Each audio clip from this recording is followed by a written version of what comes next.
નમસ્કાર ખેડૂત મિત્રો, હું કારેટિયા દીક્ષિતા કૃષિ સંહિતામાં તમારું હાર્દિક સ્વાગત કરું છું. તો આજે આપણે વાત કરવાના છીએ માઇકોરાઇઝા વિશે. માઇકોરાઇઝા શું છે, કેવી રીતે કામ કરે છે અને એના ફાયદા શું છે. તો સૌપ્રથમ જો આપણે માઇકોરાઇઝાની વાત કરીએ તો માઇકોરાઇઝા એક અદ્ભુત ફૂગ છે. હવે આને અદ્ભુત કહેવાનું કારણ શું છે તો કે આ અદ્ભુત વામ ફૂગ છે. વામનો મતલબ એવું થાય વેસિક્યુલર આર્બિક્યુલર માઇકોરાઇઝા.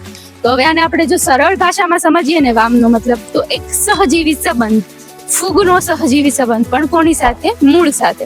હવે આ માઇકોરાઇઝા કે જેને આપણે જમીનમાં આપીએ છીએ તો આ જમીનમાં માઇકોરાઇઝા જઈએ અને આ માઇકોરાઇઝામાં રહેલી ફૂગ આપણા પાકના મૂળ સાથે સહજીવી સંબંધ બનાવે છે. તો આ સહજીવી સંબંધ કેવો હોય છે કે આ ફૂગ છે એ મૂળ ઉપર રહે છે, એના કારણે જે મૂળ છે એ ફૂગને રહેઠાણ આપે છે. પરંતુ હવે એ બાબતે મૂળનું પણ એવું કે હવે મૂળે રહેઠાણ આપ્યું તો ફૂગ શું કામ કરશે? તો ફૂગ એ જમીનમાં રહેલા દૂર પડેલા પોષક તત્વો, પાણીને નજીક લાવી અને મૂળને આપશે. તો આમ બંને એકબીજા સાથે રહી અને એકબીજાને હેલ્પ કરી આ રીતનો સહજીવી સંબંધ બાંધે છે.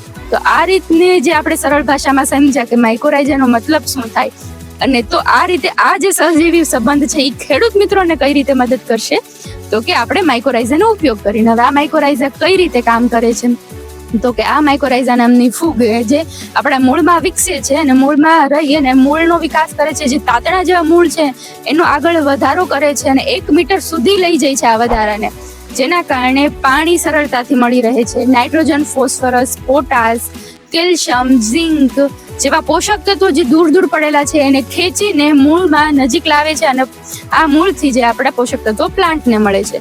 તો આમ આ ફૂગ છે ને ખેડૂતો માટે ફાયદાકારક. હવે આ ફૂગથી શું ફાયદા થાય ખેડૂતોને?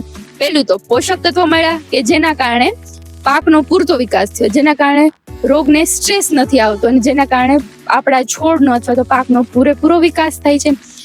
બીજું કે પાણીની અછત હોય તો એ એરિયામાં પણ માઇકોરાઇઝા હોય તો જેના કારણે મૂળ જાજા વિકસે છે અને આપણને પાણીની અછત હોય ત્યાં તો પણ આપણો પાક એમ તરત જ સુકાઈ જતો નથી, થોડો ટાઈમ લે છે. આથી બીજું. હવે ત્રીજી વસ્તુ એવું કે જમીનની ફળદ્રુપતા વધારે છે, કારણ કે આપણા પોષક તત્વો જે પાકને મળે છે, જમીનમાં જે વધારાના પડેલા છે એ પડ્યા નથી રહેતા અને પાકને પણ મળી જાય છે. તો આમ આપણી જમીનની ફળદ્રુપતા પણ વધી. ચોથું, આપણું ઉત્પાદન પણ વધે છે કે જેના કારણે ખેડૂત મિત્રોને અંતે ફાયદો થતો હોય છે. હવે આ માઇકોરાઇઝાને આપણે પિયતમાં પણ આપી શકીએ છીએ, આપણે છાણિયા ખાતર સાથે મિક્સ કરીને પણ આપવાનું હોય છે. તો તમે તમારી અનુકૂળતા મુજબ જુદી જુદી કંપનીના માઇકોરાઇઝા આવતા હોય તો આ રીતે માઇકોરાઇઝાની પૂરી સમજ લઈ અને માઇકોરાઇઝાનો ઉપયોગ કરો. અને ખાસ વાત એ કે જે આ માઇકોરાઇઝા છે ને એને તમે જો શરૂઆતના સ્ટેજ ઉપર આપો કે જ્યારે હજુ પાકનો વિકાસ થતો હોય તો એ ખૂબ જ ફાયદાકારક છે. એના કારણે પણ ઉત્પાદનમાં વધારો થાય છે. તો ખેડૂત મિત્રો, આ માઇકોરાઇઝાની સાચી સમજ છે, આ માઇકોરાઇઝામાં રહેલી ફૂગની સાચી સમજ છે. અને જો તમને આ વિડીયો વધુ સારો લાગ્યો હોય તો લાઈક કરો અને વધુને વધુ ખેડૂતો સુધી મોકલો. ધન્યવાદ.